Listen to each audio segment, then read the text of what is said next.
শালার দালাল দেহি হিনে বসে হয়েছে। ও তো আমার 5 লাখ টাকা মেরে দিছে, আজ করে যেভাবে ধরা লাগবই। এই বেটা, তুই আমারে বিদেশ যাওয়ার কথা কয়ে 5 লাখ টাকা মেরে দিছোস, কিন্তু আমারে বিদেশ পাঠাস নাই।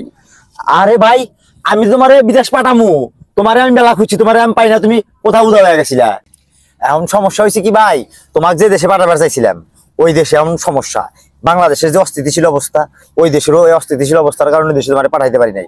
তুমি টেনশন করো না, তুমি আমার যে টাকা দিছো, তুমি আমার আর 3 লাখ টাকা দিবা, তোমার আমি ইউরোপের একটা ভালো কান্ট্রিতে পাঠাই দিব, ইতালিতে পাঠাই দিব, তুমি ভালো ডলার কামাইবা তখন, বুঝছো? এই বেটা থাম, তুই আমার টাকা নিছোস, টাকা দিবি, কোনো কাহিনী চলবো না। না ভাই, তুমি এত মাথা গরম করো না, আমার কথাটা বুঝো। তুমি এনে বসো বসো, তুমি তুমি যে দেশে যাবে তোমাকে আমি সেই দেশেই পাঠামু।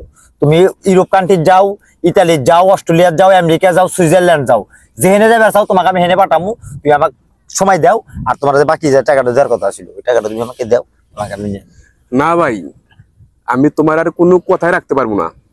তুমি আমার টাকা নিছাও, টাকা দাও, আমি আর বিদেশে যাব না।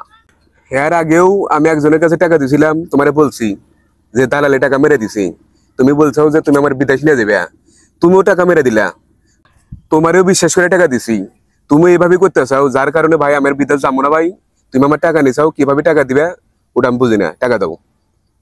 তোমার এক্ষুনি টাকা দিতে হবে, এই মুহূর্তে টাকা দিতে হবে, না হলে তোমার আমি এই জায়গা থেকে উঠতে দেবো না। ভাই তুমি বোঝার চেষ্টা করো, তোমাকে আমি বিদেশ পাঠাবার চাইছি, তুমি আমার হলি এলাকার ভাই, সবার আগে তোমাকে পাঠামু। এই বাংলাদেশের অস্থিতিশীল হওয়ার কারণে তোমাকে আমি এই দেশে পাঠাইতে পারি নাই, ওই দেশের অবস্থা ভালো। বারবার বারবার এক কথা। ভাই ভাই তুমি শান্ত হও ভাই, তোমাকে আমি পাঠামু, তুমি বিদেশ যাবে, তোমাকে আমি বিদেশ পাঠামু ভাই। আমি মানে না ভাই, তুমি টাকা দাও। না, তোমাকে আমি বিদেশ পাঠামু।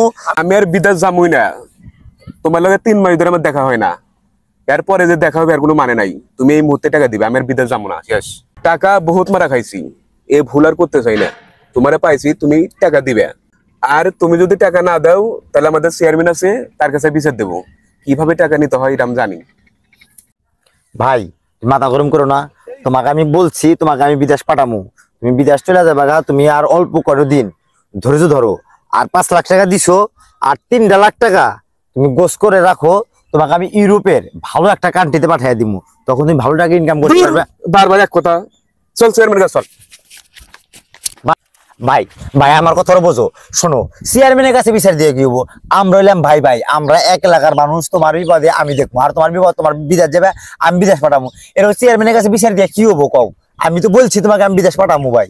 তুমি যে কিরম বিপদ দেখবে, 3 মাস আগে টাকা নিছো 5 লাখ। ভাই বোঝার চেষ্টা করো ভাই। 3 মাস তোমার কোনো খবর নাই ভাই, আমি অত কিছু বুঝি না ভাই। তুমি চেয়ারম্যানের কাছে চল না ভাই, আমি আর আর ভাই আর কিছু কো না ভাই, ভাই আর কিছু কো না, আর কিছু কো না।